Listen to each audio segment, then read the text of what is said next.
We're in Hungary, Budapest, at the Hungaroring for the 40th anniversary of this great Grand Prix. It was the first ever to be held behind the Iron Curtain, and here this year, it's got a bit of a facelift. Welcome to what is going to be a very interesting round 10 of the Formula 2 season, where only one driver on the grid has won before.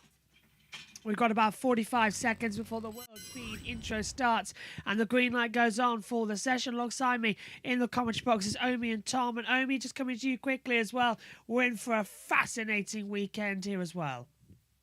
It's delivered over the years, and I think it's going to be the exact same this weekend here in Budapest. Tommy, close at the front.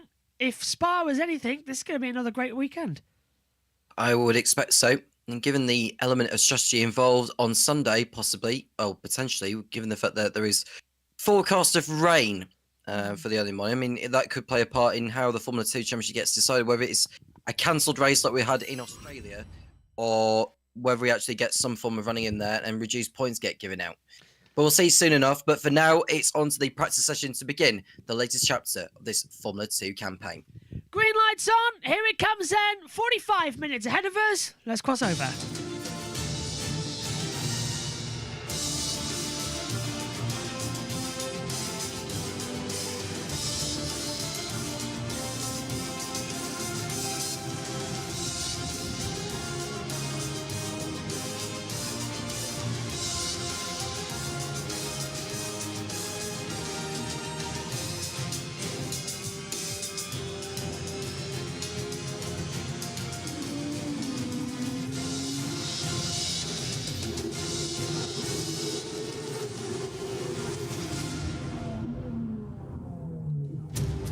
All set then here in Budapest, Hungary. Round 10 of the 2025 campaign brings us to a circuit slap bang in the middle of two different cities. Buda and Pest come together here for the Hungaroring. Bit of a facelift this year, bit of a new challenge, but the drivers love this place. It's Monaco without the barriers. 28 laps for a sprint race, 37 for the feature around a 2.723 mile circuit. Elevation change at 34.6 meters, 14 turns around this place as well. And in terms of tyre compounds, we've got the medium and soft. The race winning strategy in the feature race last year, hard for 22 laps, soft for 14. 1:26.268 is the lap record around here, where downforce is high, brake wear and tyre usage are in the medium, and it's a low fuel consumption circuit. Green lights on then, and we are underway for this practice session where Leonardo Forloroli leads on 125 points to Richard Fisher on 122. Jack Crawford has 116 with Alexander Dunn on 114 and Luke Browning on 113. 5 drivers realistically in the hunt for the championship. It's still open to the majority, but Omi coming into this weekend after a cracking weekend in Spa, it's all eyes up front. Top 5 coming in here. That could really shake things up with it being so close. 5 drivers, only separated by 12 points even. That is how close FIA Formula 2 is in 2025. It means that you have to get it right at every moment of the category. Try and minimize those bad days, try and minimize those bad results. And if you can do so, it could be your championship by the time we end the season in Yas Marina. And Tom, we come here with a brand new car. Again, we've got some data from last year, but the new surface, cooler conditions. We've run here now effectively 2 different versions of the circuit because of how cool it's going to be. How difficult is it going to be for the drivers to get used to the slidiness and the unpredictable nature? As you mentioned at the top of the show, rain predicted for Sunday. Well, this is the thing. I mean, the drivers knew from last weekend what the forecast was going to be for Sunday. They knew it was going to be rain, which meant that they could afford to take more life out of the tyres which they brought to Spa, or Pirelli brought to Spa last weekend. Sorry, breaking news from Aston Martin. Fernando Alonso will miss practice 1 due to a back injury. Felipe Drugovich will drive, and then the team will make the call on the rest of the weekend. It could be a life-change opportunity for Drugovich. That's just breaking news that's just come in, that Fernando Alonso has a back injury. He will not do practice 1. Felipe Drugovich will be in. The decision made afterwards whether or not Fernando will race the weekend. Somebody wake Megan up. That's going to be interesting. Anyway, do continue, Tom.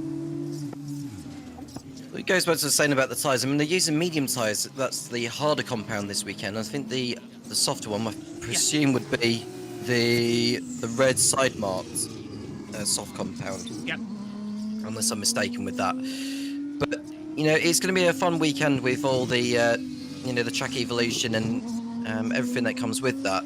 And as go back to what I was saying about the rain on Sunday, we could be in for another wet feature race, which these F2 drivers are all familiar with. They did a remarkable job actually to get as far as they did before all the drama kicked off when Sebastian Montoya spun at the top of Radion and Ollie Goethe stopping on circuit with that major engine failure, which brought a premature end to the feature race. But at least the grid did enough laps to get full points. We've got a yellow flag out on circuit. We'll find out soon enough. And there it is. It's Ritoyo Miata before turn 2 has stopped. Not another Mecha Chrome. That would be really unfortunate. We just had one in Formula 3, Omi, but looks like he's come to a stop. This might have to be a red flag.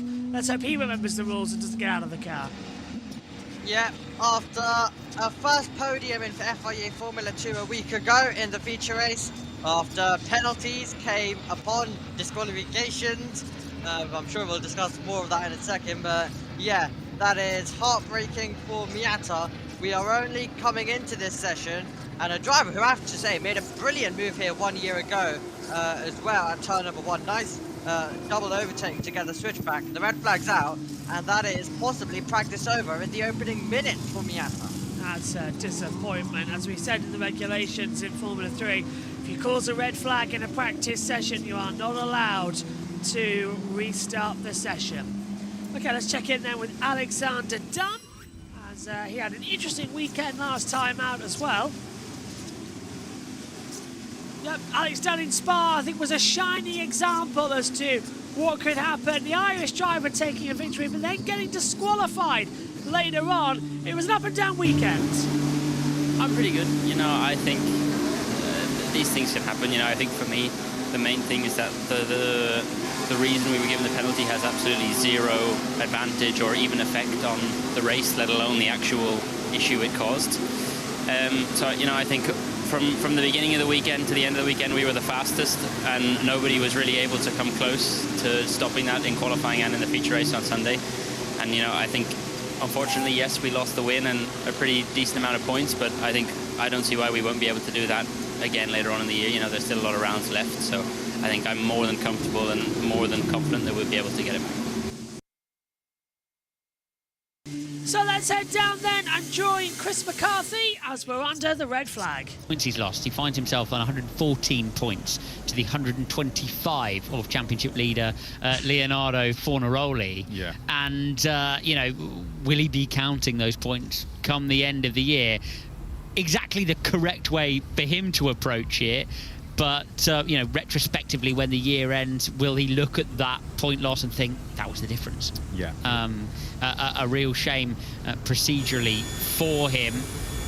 But the next weekend is always an opportunity. And when you've had something like that happen to you in the car, you always just want to get straight into the next weekend to try to immediately redress the points loss.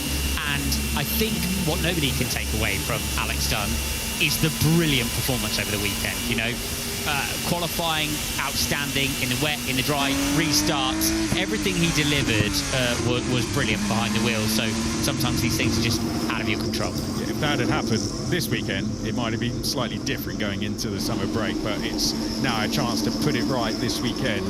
He went from what would have been about a 12-point advantage in the championship to 11 points deficit. So he's got a chance to go and put that right here, but 4 tenths clear he was in qualifying, and then he replicated that performance in wet conditions to go and take the race win. Victor Martins on the podium last weekend was the French driver in the sprint race, but we are currently under a red flag due to a problem for his teammate Rotoma Miata, who has come to a halt. Hungaroring, very different challenge for them. Doesn't look like we'll get any delays due to the weather this weekend. It's going to be a very dry weekend. There we can see the two yellow Invicta cars. The drivers in form. They took a clean sweep of wins. Leonardo Fornaroli winning the sprint race on Saturday, and then Roman Stanek would eventually take the win. His first win in a feature race. Let's hear what he had to say about it yesterday. Yeah, of course, it sounds very good, but a bit disappointed that I was not on the track, you know, that it happened after the race. But still, a good memory. I'm sure I will have this in my head very long time as a memory. But still 5 rounds to go, so I can. I want to hear the Czech anthem, you know. So hopefully I will have a chance in one of these 5 rounds to hear it. Hopefully he will. He was actually at the MotoGP recently, waving the checkered flag in front of his home fans at Brno for Marc Marquez as he crossed the start-finish line in the sprint race. And he has had 2 wins, but they've come in pretty similar circumstances. So he wants to hear that Czech anthem, and he's keeping the tash. Did you notice that, Alex? It's bringing him good luck. Yeah, exactly. So not even Movember yet. So don't will the winter forward is what I would say. 3 times a podium finisher this year, isn't he? Roman Stanek sitting 10th in the championship. The driver in his competing in his 3rd season of Formula 2 racing, had the opportunity to take the victory. It's always nicer if you can do it on the racetrack at this level.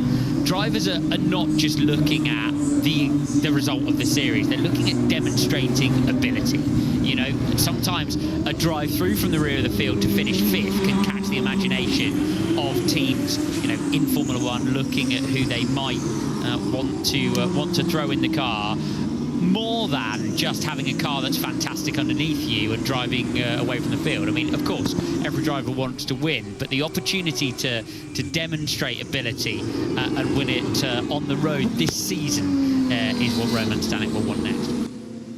Thanks very much, guys, as the green light goes back on, and because we've lost all that time, it's now very much going to be the situation of let's get out there ASAP. Okay, Omi, let's talk about some of the things coming into this weekend. Only once has the pole sitter gone on to win the feature race of Arvid Lindblad in Barcelona. If anywhere is critical here for qualifying and getting that pole position for Sunday, it's here, where it's such a difficult circuit to overtake at.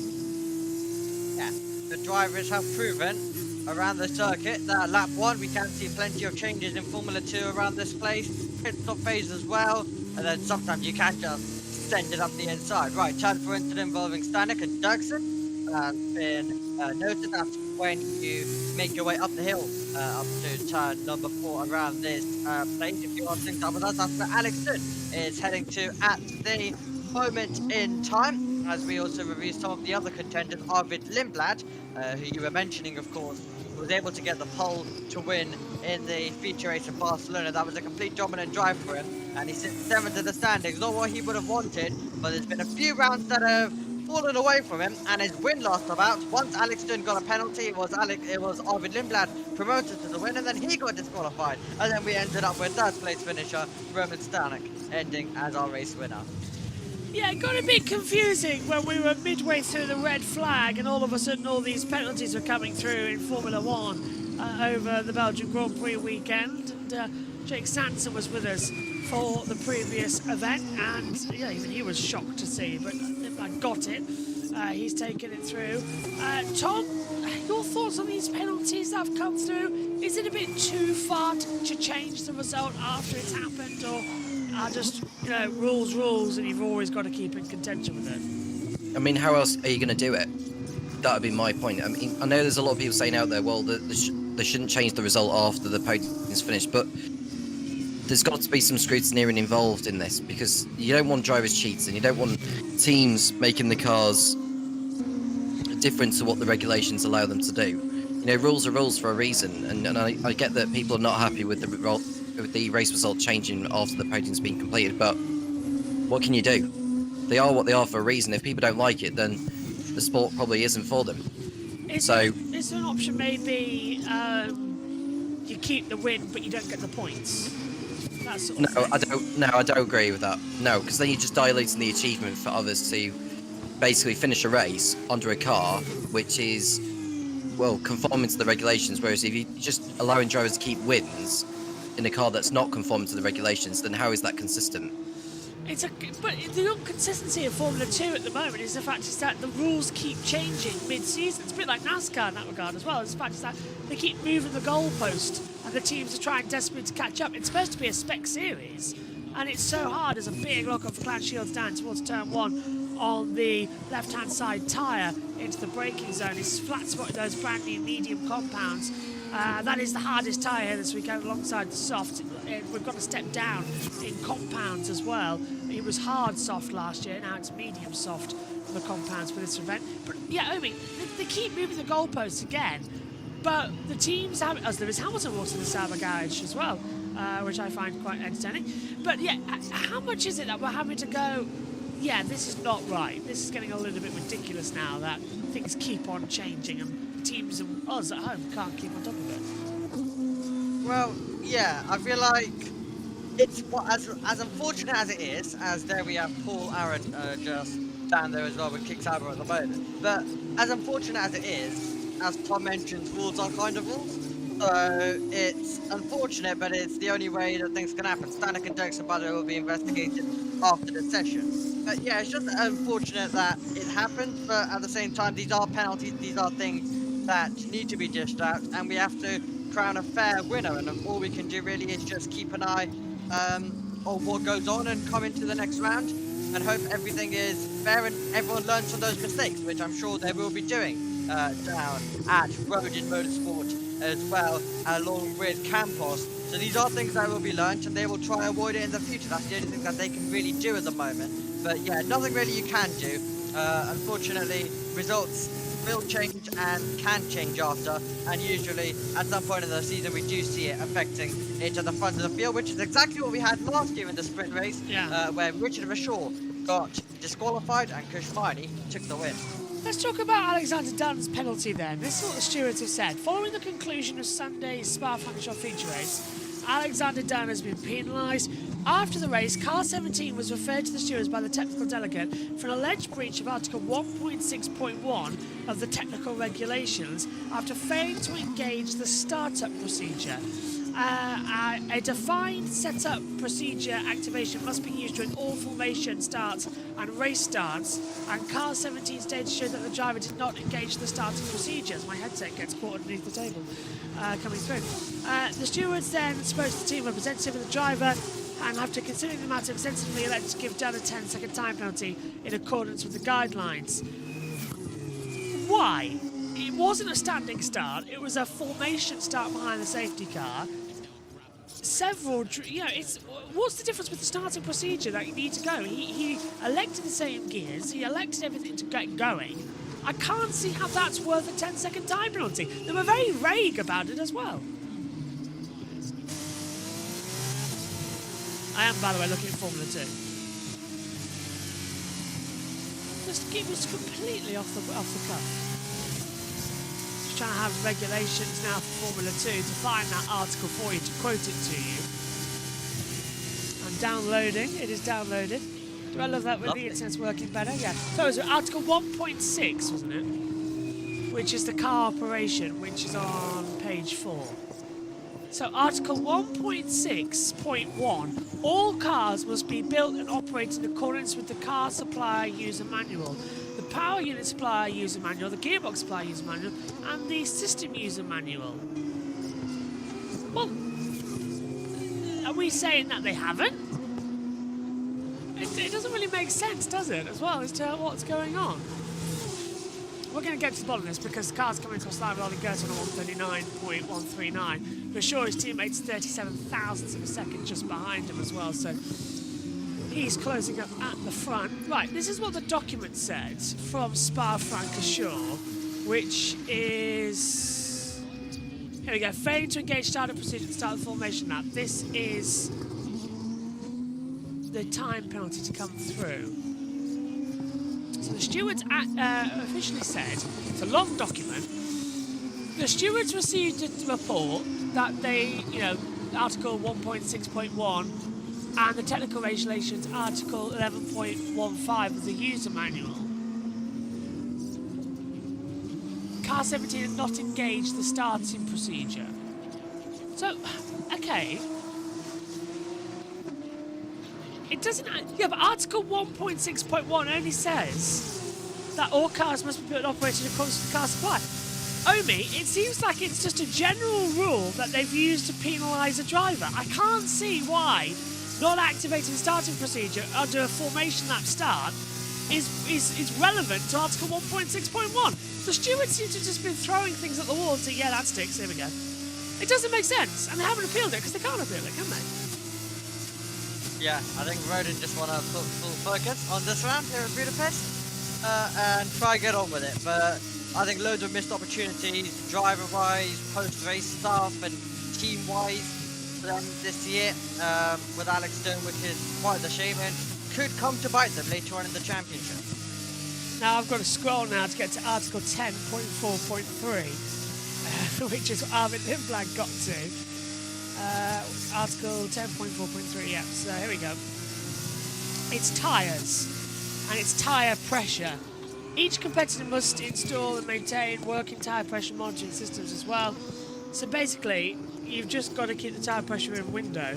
And as we've seen many a time in MotoGP over this year, unfortunately, Arvid Lindblad was below the required technical regulation on all 4 tyres. So that is an understandable penalty. But I still do not agree with Alexander Duns as well. What's your thoughts, Tom, as we get across line with planning? Is this in relation to Dunn's penalty for the start procedure thing? It's very harsh, but what data do we have compared to what the stewards have? That would be my only argument to it. I mean, they know better than anyone would ever do. True, but the race started behind the safety car. We didn't have a standing start, so there was no benefit or negative to what, we just pushed down the loud pedal a bit harder. It's a silly penalty to employ. I don't know, in a standing start procedure, yes, employ that everything must go according to plan. In a wet rolling start, no, but I agree. The document that we've read out, the article, nothing gives us the actual detailing as to why the penalty was given. There's no specific data, which everybody's now just left questioning exactly what it's all about. It's Cordial, big double lockup on the fronts coming down to the braking zone for turn 1 in the Rodin, and just managed to pick it up before he goes too deep into the runoff area as well. But yeah, just a strange weekend in Spa, which gave Roman Stanak his feature race victory as well. Jumped him up the championship order. He runs 3rd at the moment in his standings after the opening 20 minutes of this session. Ollie Goethe is on top on a 1:37.53. Richard Frashore is 2nd. Roman Stanak is 3rd. Leonardo Foloroli in 4th. Gabriel Mini 5th. John Bennett in 6th. Kush Miley 7th. Arvid Lindblad 8th. Sebastian Montoya 9th. Jack Crawford rounds out the top 10. Sammy Megatunas in 11th with Joshua Durskin in 12th. Victor Martins in 13th. Max Estes in 14th. Jose Maria Marti in 15th. Alexander Dunn 16th. Rafael Villagomez 17th. Emil Cordial 18th. Clan Shields 19th. Luke Browning is 20th. Dino Vaganov is 21st. And Rito Miata not setting a time in this session after stopping coming out of the pit lane. He is back in the pits apparently, but yeah, that's going to be an interesting one to come through. Stewards have just released a document for Formula 1. The replacement driver for FP1 has now been confirmed, document 9, which as John Bennett comes across the line to go from 6th, stay 6th, 9 tenths down. The document reads, as it's just loading, due to unforeseen circumstances, the driver of car 14, Fernando Alonso, will not be able to take part in free practice 1. The competitor, Aston Martin Aramco Formula 1 team, requested consent to change a driver from free practice 1 after initial scrutiny in accordance with Articles 32.2 and 32.4 of the sporting regulations. It has been approved. So it's now car 34, Felipe Dragovic, as Cordial runs again wide at turn 1. for the second time. So, yeah, Omi, the forgotten champion, is going to get a chance at FP1. How brilliant would it be for Dragovic to get an actual weekend in the belt? Because you're not with us on the F1 coverage this weekend because you've got so much to do. But yeah, how brilliant would it be? You might have to be now. Oh God, I'll definitely have to get my way somewhere into it, but yeah, remarkable. I'll be there for practice at least, so that's the session that Dragovic is confirmed for practice 1, so that's something. But yeah, it's going to be very fascinating to see, and could he finally get his chance? There was this thing going around of we're about to see a Formula 2 champion get his chance in something. Now this one's quite late, so this one's not that, but there's been lots of talk about a forgotten champion of Formula 2 being given a chance. So there's so many possibilities, but I'll be so happy if Dragovic finally gets his opportunity, and it would definitely be a special weekend if he does so. Now I'm sure everyone in Formula 2 and absolutely everywhere in the paddock will be roaring him on as another Brazilian driver fights his way onto the grid, even if it's only for a weekend. I was just saying yesterday actually how nice it would be if oh, this is for sure getting blocked, I think again by Cordial, just ahead of him. Yeah, it is Cordial running ahead of him, of course, and yeah, not nice there as well, into the brackets up at turn 12, into the hairpin at 13. Yeah, Tom, I was just mentioning yesterday how Lance Stroll maybe shouldn't be in Formula 1 and how Felipe Drugovich desperately deserves a chance, and then lo and behold, less than 12 hours later, he's got a chance as well. If Alonso can't do the whole weekend, this is Felipe Drugovich's opportunity to show what he can do in Formula 1. Is he up to it? He's had 2 years out of a car. He has, but I'd love to see how he would get on. I mean, the Aston Martin's not a very quick machine at the moment, in my point of view, but it's been up and down over the course of the year anyway. We'll see how they get on, or we'll see how he gets on in free practice 1. He'll probably be in the car for FP2 if Alonso's back issue is not resolved by then. That way, we've probably got more of an idea as to what Drugovich will be able to do. I actually hope Drugovich is able to be in the car for the whole weekend, because he needs a week under his belt. We've got an interview. Points in Spa is very disappointing, of course. I really was having a good feeling. Coming to Spa, it's a track that I really like. Also a track where many things can happen, especially with the weather. And unfortunately, this year we have not been great in the rain. And I made a mistake in qualifying. I have to say that, of course, up front. Out of T1, I took it the whole way through Rouge. I lost a lot of time there, so it was a big shame to lose the top 10 qualifying position because of that. Then crashed in race 1, rain in race 2. Messy weekend. We have to forget and move on to Budapest. As Richard for sure they're talking. Tom, I'll let you finish your sentence. I've lost where I was, to be honest with you. It'll come back. No, let me know as soon as you do. But yeah, Omi, has Drugovich's talent got enough to push him to maybe outperform Lance Stroll? Because Stroll's been in the car all season, but now this is a golden opportunity for Drugovich to show, look, I'm better than this guy. I deserve the seat full time. He doesn't. Because Stroll, I think, thinking off the top of my head, is no longer level with Fernando Alonso on points paying positions. Because I think Alonso's with Sainz and Tsunoda level. I'll double check. Yeah, but what do you think? Can Drugovich outperform him this weekend? I think there's definitely an opportunity. You have to remember that Felipe Drugovic is a really talented driver. There is a chance that, you know, him being out of the car for so long, possibly this weekend it might not go to plan, but he's still got every single bit of an opportunity. Cordelia Michel will be investigated after the session for impeding at turn number 12. That is right when you end the second sector and prepare to go into the final few corners in this third sector as well. Yeah, so Stroll's got 20 points, Alonso's on 16. Stroll and Gasly are level on 20. Lawson, Alonso and Sainz are level on 16 points. The second half of the table looking very exciting as well. You'll see that in our pre-show for the F1 sessions this weekend as well. Will NASCAR be live streamed here? Yes. Yeah. And the British Touring Car Championship. This weekend, we've got Formula 1, Formula 2, Formula 3, Porsche Super Cup qualifying delayed because Omi's managed to find a solution with that this season, so you can tune that on the end of Saturday evenings. Sunday live race coverage of the Porsches. NASCAR Cup practice and qualifying, followed by the NASCAR Xfinity Iowa race. And then Sunday evening, we've got the IMSA Road America race alongside the NASCAR Cup race at Iowa.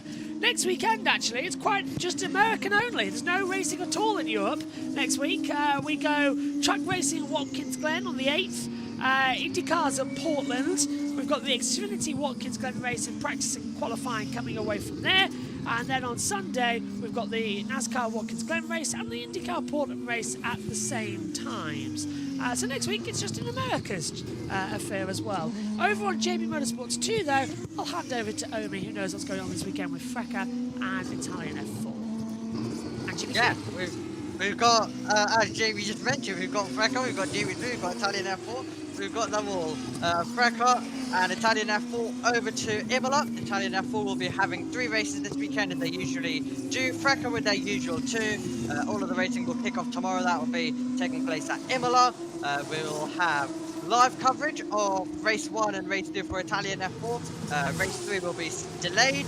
And then for Freca, all races will be live. And then GB3 is also on, as we mentioned. That will be at Silverstone as they return back to that circuit. And we're going to have live coverage of race 1 and 3. And race 2 will be recorded as well for that. So that will be quite interesting. And also on 8th August, we've got a bit of a teased announcement, haven't we, by Lewis Hamilton, JB. Yeah. That has been going around. So that will also be another interesting thing to keep an eye on. The more and more I look at it, it looks like he's opening an art exhibition, doesn't he, as well? But I never know with Lewis. It could be a range of things that could go on as well. But I do know that a couple of sponsors are appearing this weekend on Nick Hamilton's touring car. So we will see what that brings coming into it. Nikki Shields not hosting Croft for touring cars. She is in Hungary presenting for F1 TV. So I have no idea who is hosting the Croft Grand Championship at the moment. I have asked, but I wonder if they're going to give it to the Liverpudlian, and he'll have a go at hosting as well coming into this one. He's the only one I think who could host for a weekend. That should be quite fun. But here's Gabriel Mini, running a little bit wide on the exit curbs. But keeping it nicely in tow as the rear stepped out. You can hear the tyres squealing. And Mini really fighting for control. What's his second sector time? I'm guessing down because his first sector was down.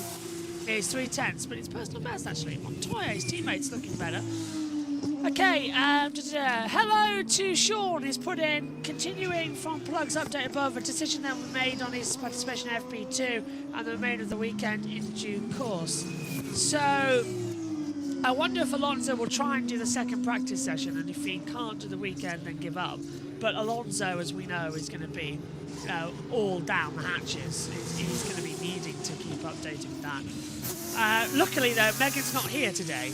She might join us for practice too, but she's got very important stuff to do today. So she is having today off, and she's with us for practice 3 qualifying and the race this weekend across the main Formula 1 campaign. Ahead of, she gets a week off.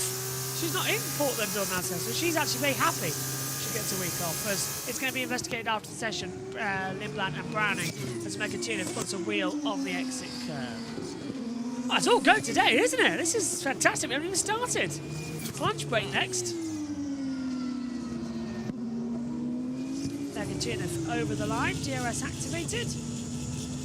And it's up to 13th, 7 tenths down, 31.489. Now take a look at Arvid Lindblad into turn 12. Rear steps out ever so nicely into 13.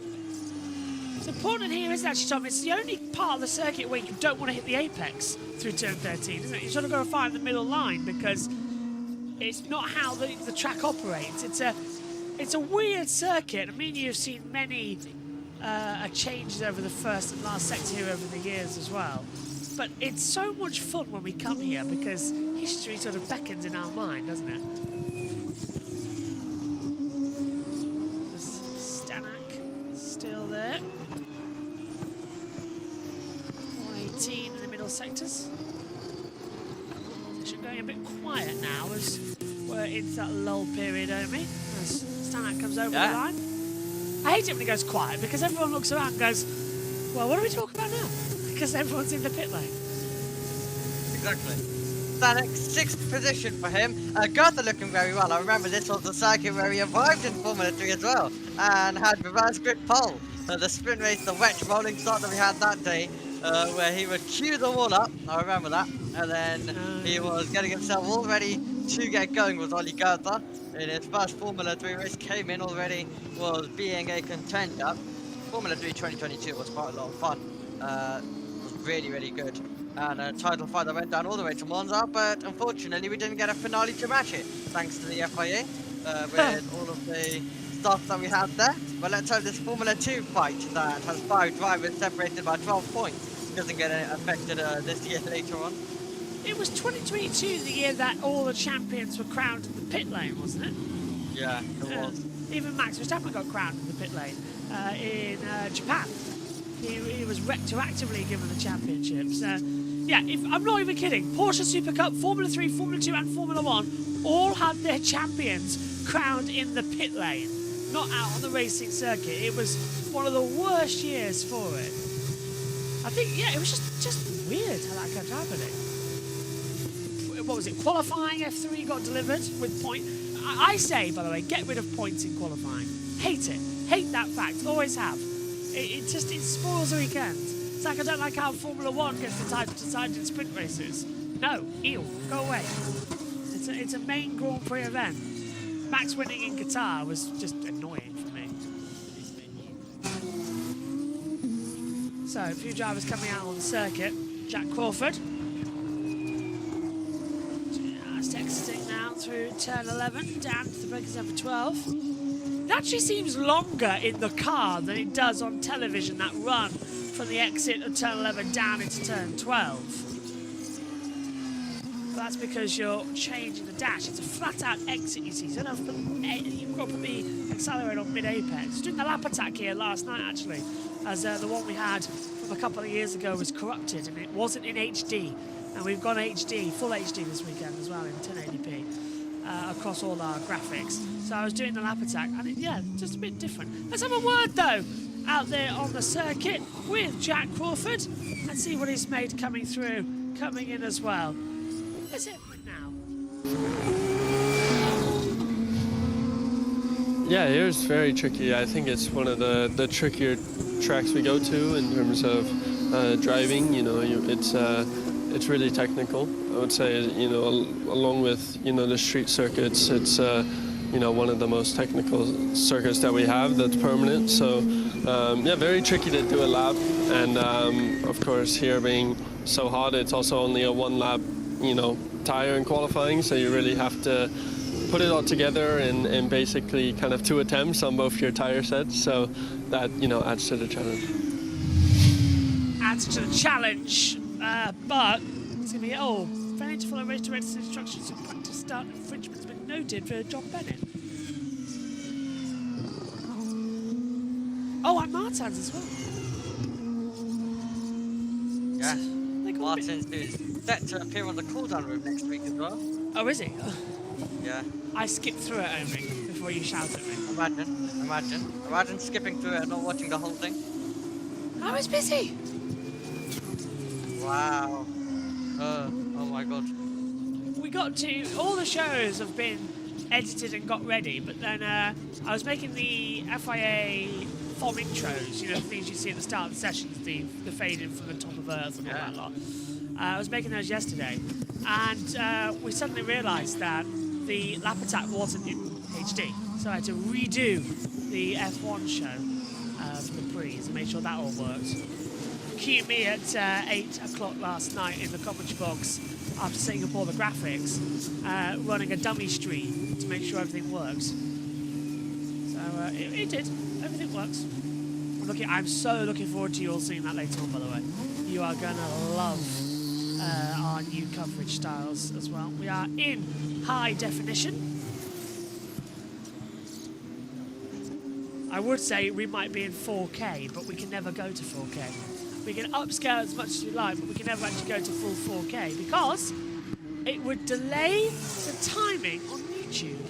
We're on ultra low latency, so there's a 2-second lag between what we're saying and you're hearing on YouTube.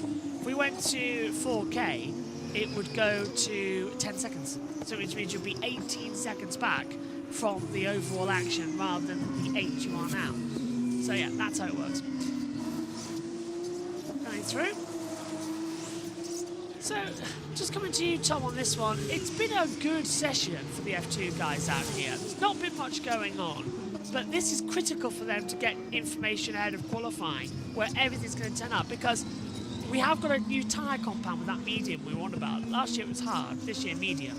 So, they needed a clean session to get data for the feature race, because that crossover time is critical here as well.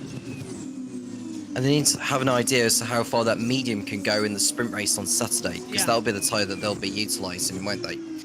But going on about Sunday, we don't really know what the weather's going to produce. It feels like there's going to be rain. If it is going to be rain, then it's likely that it's not going to be a wet-dry one, because it's rare that we get a wet-dry race in Formula 2. Even when the rain isn't there and the track is damp, it's difficult to transition to go from the wet tyre to the slicks, because there's no intermediate compound for these Formula 2 cars. It's either the wet or the dry.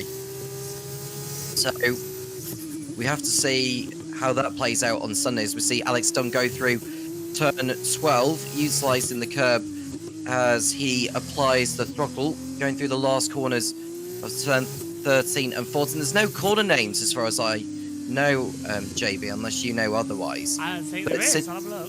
No, I mean, since we first came here in 1986, they've never officially named corners after anything or anyone. No, you're right. Nothing at all. To come into it,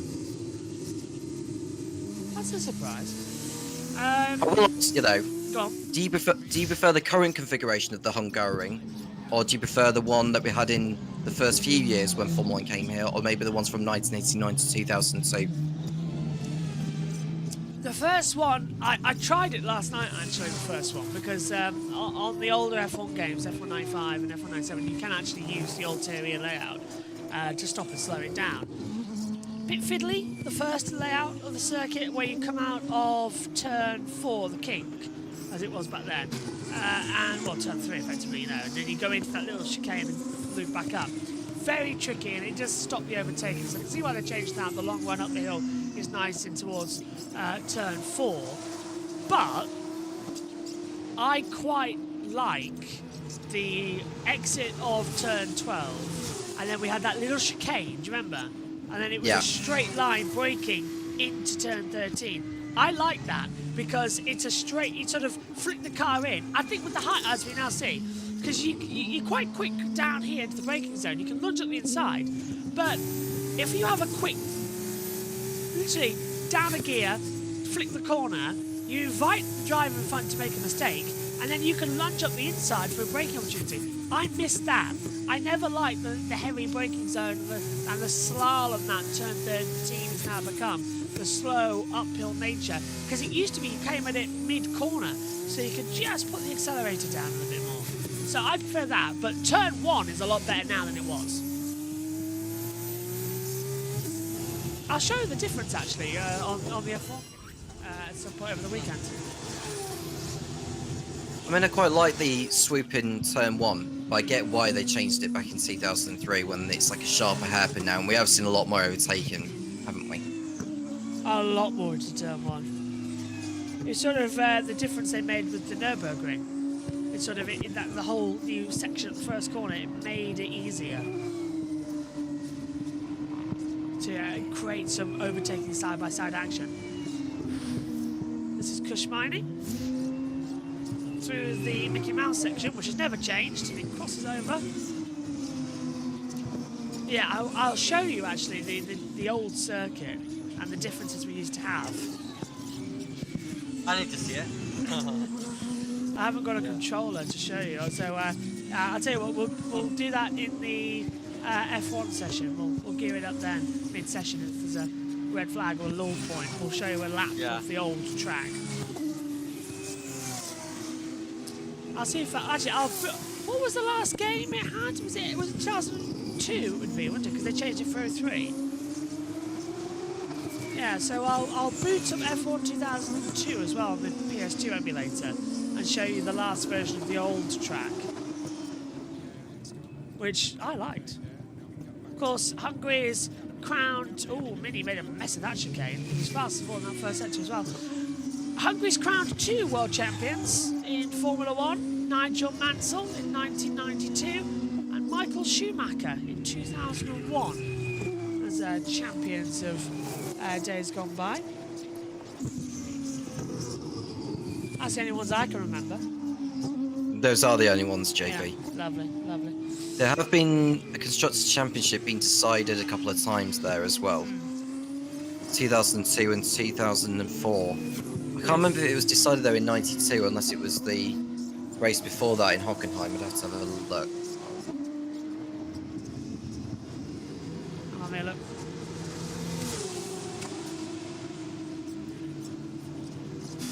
When was it taken? Hungary. 46.10 for Tracy. 76 of Benetton. Oh, it was both titles. Yeah, you're right.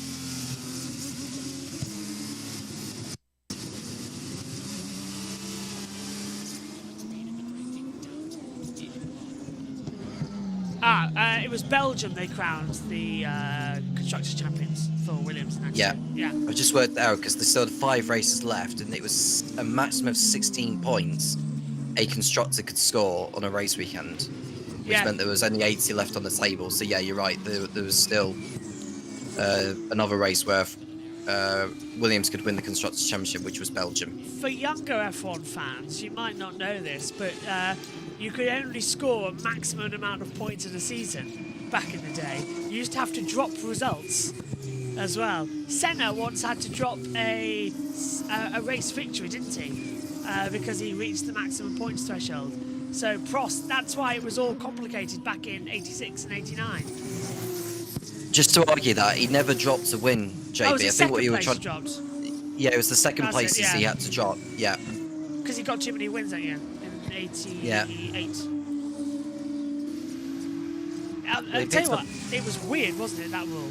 I can't remember why they added that in to begin with.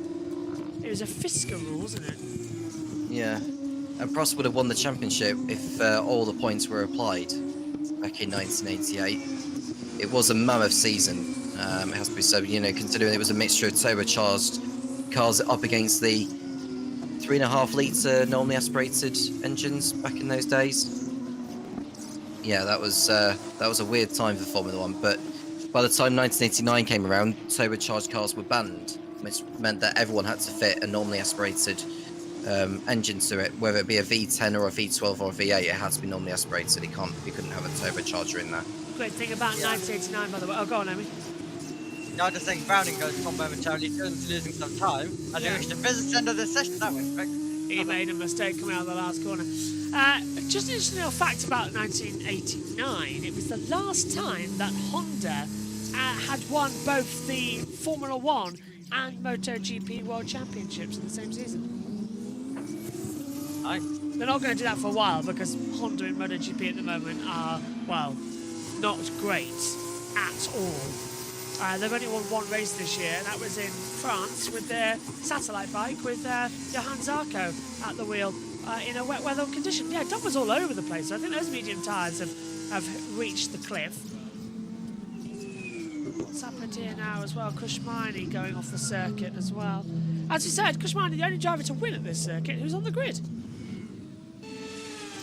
So, weekend should be good for him. Yellow flag has come out now. That'll be to guide the cars back into the support paddock, I think, JB. Yeah, hopefully so. Paddock entry here down at the exit of turn 1. I think there's an ulterior route in as well because turn 4 there's an exit, turn 2 there's an exit, and so there's an exit down at the last corner at turn 13. So there's multiple ways to get into the paddock here for the support pit lane area. Are they using this one? I hope they are. That'd be quite nice to see. They do historically, don't they? Yeah. As we see. Oliger, second fastest in that practice session, so good job from him.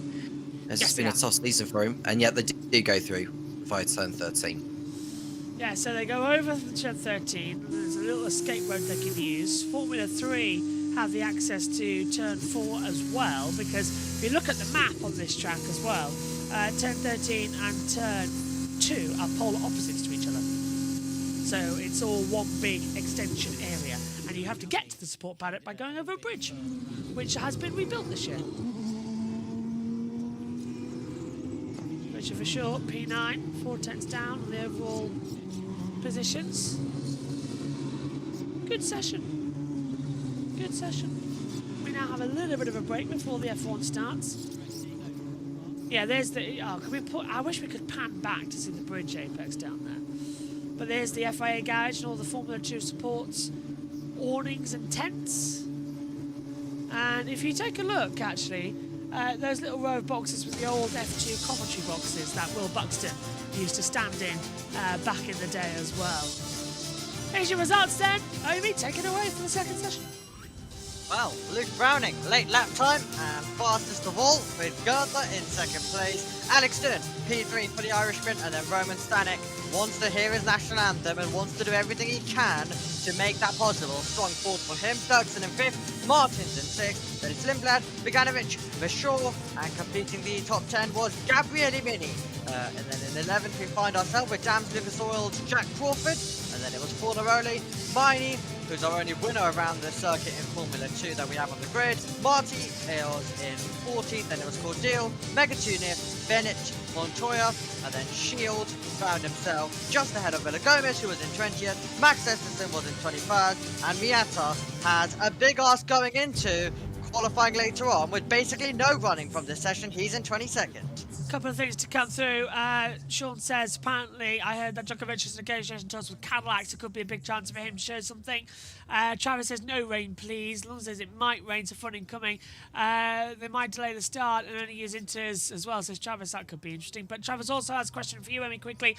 What's your favourite race to commentate between Freca, Italian F4, or GB3? Well, I'll try and make this quick, but yeah, I think, well, I've covered all of them for the first time this season, so I would have to say I have to give it to Freca for the moment. But Italian F4 is just mad, and so is GB3 at times. Okay, final thoughts. Tom, what do you make of that practice session? Stan, it's a shame that Miata didn't get the running in that session, but everyone else managed to do so. And it's going to come down to qualifying later when they all stick on the soft compound. And we'll know who will be on pole position for Sunday's feature race, and he'll be on reverse grid pole for Saturday's sprint race. Amy? 2 points available for the Aramco pole position later. Let's see who's going to get it. Luke Browning tops the session with Ollie Goetzer in second, Alexander Dunn in third. We'll see you in about an hour's time for all the action from the opening practice for Formula 1. See you later. Bye-bye.